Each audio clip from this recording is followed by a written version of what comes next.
Hi, I'm Dave Dinkle. We're here today with Stephanie and her husband Robert. They've recently completed a deal that I wanted to talk about. What happened in this deal is you found it in what some people will call a most peculiar way that doesn't work. Robert, how did you find the deal? Driving for dollars. Driving for dollars. It's ancient, folks, but you like doing it. Yes. And, okay, so he's going to do some more, but let's talk about the deal. You drove for dollars, found what looked like an abandoned house, obviously it was. Tell us about what other signs you had, like a tarp. I found it had roof damage, so it had a tarp on the top, and the tarp itself was damaged and was discolored. So that led me to know that it was distressed at that moment. Okay. So now he has a distressed property. The next thing he has to do is find out who's the seller. Right. And is the seller interested? So what did you do to find that out? I knocked on a few doors in the neighborhood. I found out they actually told me about that there were daughters still alive and that the mother passed away. And they were able to, they gave me names, and then the next step was I gave the names to Stephanie, and then she followed through Facebook. Yeah. Don't give all our secrets away. Oh, yeah, right. I know, right. It doesn't work. It doesn't work. It doesn't work. Don't trust Facebook. Tell us about finding them on Facebook. Okay, so I ended up locating two of the siblings, and I sent them messages. Of course, you know the normal response is not to reply to a person you don't know. So I saw them looking at the messages, but they never said anything. So I said, let me be persistent. And I ended up contacting another sister, which she ended up sending me back to the other sister, and then she eventually called. And her response was what? Her response initially was that, we want to keep the property, and we've been doing a number of things to try to repair the property. And at that point, I told her, I said, okay, well, we're here. If you need us, just give me a call back and let me know if any of those things worked out for you. And then that was the end of the conversation. So you actually did go inside the property. We did. And tell us about the condition of it. Oh, wow. A beauty. I want to say about maybe three holes in the roof. Kitchen, living room, Collapsed. the bedrooms. The property had, it was mold, had mold and mildew. The maintenance, it was just, it smelled like money. There you go, smell money. It's not dog or cat urine, it's mildew or mold. What's the difference between mildew and mold? $30,000 to $50,000, because mold is difficult to get rid of. You have to take walls down and so on. So, what happened next? Now, you didn't call her every day incessantly and say, okay, but what happened? Okay, so after I didn't hear from her, maybe about a week or two, I followed back up, and I just, courtesy called to see how all of the things that she was trying to do to get funding for the property was working. And by that time, she had reached a new level of frustration.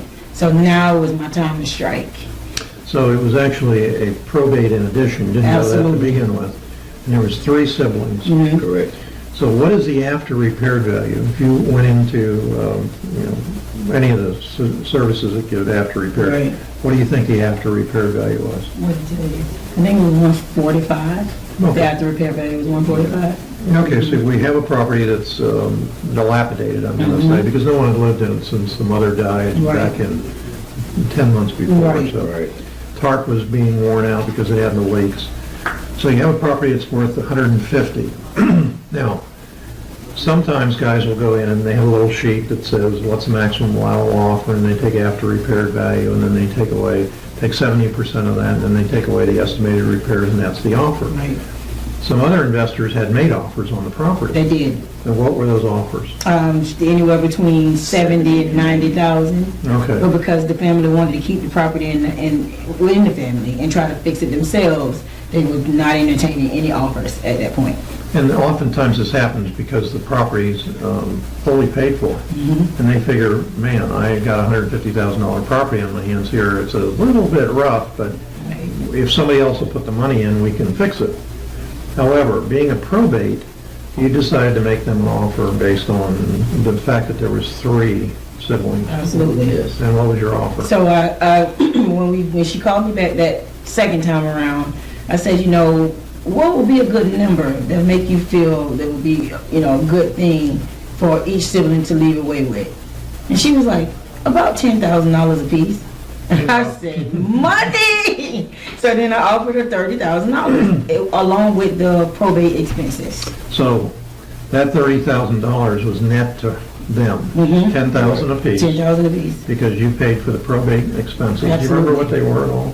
$2,500, $3,000? Yeah, the total was about $5,000. Oh, okay. Because it's a little bit longer of a story. It's 3 siblings, but it's actually Two more. 2 siblings and 1 cousin, because it was 2 sisters on the property. Okay. So Right. there was this kind of a So there was a second summary of probate. administration Yeah, and a we'll do that too. petition. Yeah. Right. Okay. So you gave them, and they accepted it, and now you own the property. Absolutely. Jim called me, and what we decided to do is we decided to go ahead and close on the property, because if we put it out on our wholesale list, what would happen is somebody, a black hatter, may have gone around us, Right. gone to the whoever was on title or not, and may have screwed the deal up. So we decided to go ahead and close, and Jim called me and said, do you want to close? And I said, go ahead, it's $30,000, just go ahead and send the money in so we can get it done, which he did. And then I said to Jim, by the way, what does the property look like? And he says, oh, it's really bad. It is really an ugly property. Now, historically, when we get these, we figure nobody's going to bid on them, and exactly what you don't expect happened in this case. What Right. happened? Bidding war. Absolutely. It was put out on the MLS, and actually it wasn't even put on the MLS. No, we actually put it out to our Blast. wholesale list only. Right. I think the first day, it was a bidding war. Well, Jim had actually said to you, why don't you clean it up a bit? Right. So you hired a guy to go We hired a out there. guy. We hired a guy, and in the midst of him beginning to work, I want to say he got all the way halfway through the job, and Bijou called and said, Said, we have a buyer. You can stop. He said, I sold it. Said sold. So we negotiated a price with the guy for the work that he had done, and ended up paying him, That was it. and that was it. So the bottom line was, you got a contract on it for $90,000 Yes. sale price. 90,000. Now, 30 to 90 is 60, so how much did we net, or did you guys net out of this? And the fact is, with the probate cost and the holding cost and all kinds of stuff going on with Right. it, yeah, the net profit after everything else was $42,000. Correct. 42. Yep, and those are kind of life changers, aren't they? Mm-hmm. Yeah. Makes it all worth it. Absolutely. Okay, what else? I have to give you a little story here real quick. I did this video a little earlier. I went back and I started to play it back, there was no sound. So I'm hoping this time around, I turned the F2 on instead of F1, or whatever I should have done in the first place. But with hindsight, one of the big things that happened here is you were absolutely doggedly persistent in following up. Yep. You weren't nasty about it, you Not at just all. kept following up Mhm. coolly. You also have another property under contract for Right. 25, which you think you will get 45 on, as it turns out. You got a couple more in the pipeline and Right. stuff. What's been the big aha moment for you guys in this whole adventure? That Is it works. The check. You said the Is check. it the check? And that it works. I sleep dollar signs. Not sheep, I count dollar signs. I'll tell you what, I work very hard to help students get deals and do whatever it takes to help them get deals. My biggest frustration is they quit. Right. And you understand that, because in the beginning, it's very frustrating. Until you learn how to speak to realtors and you get the feel of what's happening, it's like, I want to quit. Right. But now you want to go. You just Yeah. want to keep going because you know that it works. It really does It work. does for work. I everyone. can't stay out of real fact. It's- Can't stay off the streets Out driving. the, and out the can't. street. When we left, we were just driving for dollar. Oh, here today? Yes, Yeah. that's why when you just called, we were still out. In the area. Driving for Oh, I dollar. appreciate you coming back. So, you know, it's, I'm not perfect. What would you say to somebody else that's thinking about becoming an investor? Go for it. Go for it. Go all in. And don't stop. Robert's full of wisdom. Robert? I just, like she said, just, you go all in. Just, the first step is the commitment to becoming part of Drill, because you have great mentors by far, but it's all on you at the end of the day. So if you You will. just take note, it's just note. If they say no, if they just say no, you move on to the next one. Yeah, it's not So- personal. Right. Yeah, if you take it personal, you know, at first I was a little afraid thinking about what they would say and how they would say it, but once I did the first one, then I did the second one. Now it's like, okay, they say I'm doing too many. But You're making too many offers. But it was funny when I was talking to them after the last video, they were saying that at first, you were calling, or you were yeah, calling. she called first. And that's because you didn't want to. Hey, he said to me, I was afraid of calling, Yeah, I was right? ready to call. Yeah. She called first. So well, I'm gonna do it today. Then you do it tomorrow. The next And day they're she doing did like it 3 again. days. And then I said, okay, I'm gonna make the call. And when I made the call, now I'm the lead caller. Right. So One of the things he said was some of the realtors gave her negative feedback. It Oh, really yeah. bothered him.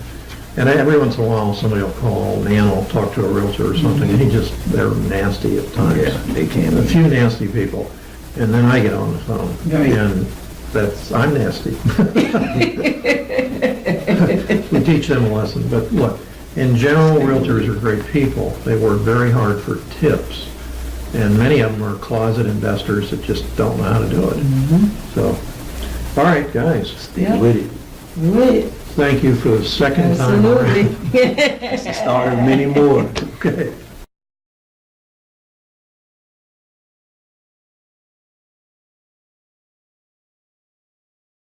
The greatest advances in the world have happened because people just like you followed their passion. If you don't take a leap of faith and trust yourself, you may only have regrets, especially knowing that you could have done it. I know you can be a successful investor if you try hard enough and you do not quit. Follow me and join us so we can help you achieve your destiny by fulfilling your personal passion. It's a simple choice to take control of your fears and change your life forever, and now is the time to do it. You deserve it, so why not you?